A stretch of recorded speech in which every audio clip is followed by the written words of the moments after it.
O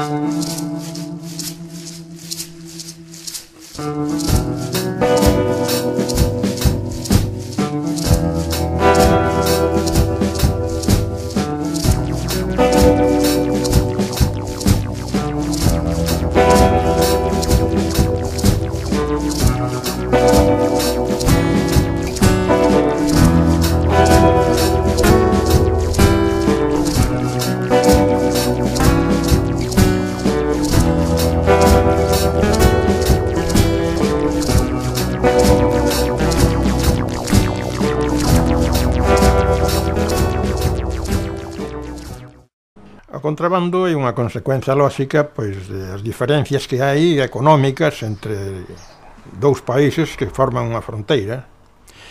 E aquí, precisamente, no tempo que eu recordo, do que gardo memoria, é a partir do tempo da Guerra Civil.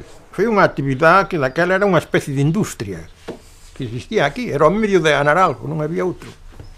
Se queríamos ganar para vestirnos, para comprar unha roupa ou para calquer cousa, tiñamos que andar así.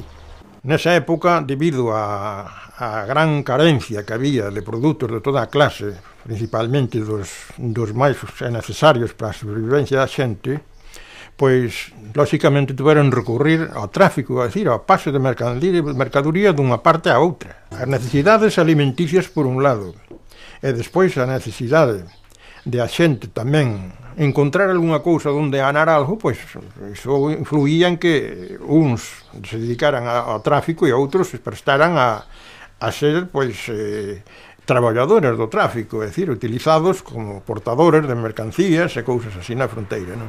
Había xente de vixianza que tamén estaba complicada nos pasos de contrabando. Ben, pois como se justificaban os servicios? Normalmente, había algúns casos a veces que por malas organizacións ou o que fora, pois a mellor podía haber unha captura dun contrabando un pouquinho tal, pero normalmente quen pagaba sempre, con quen se justificaba sempre era cos pequenos, porque era o eslabón máis débil da cadea, claro.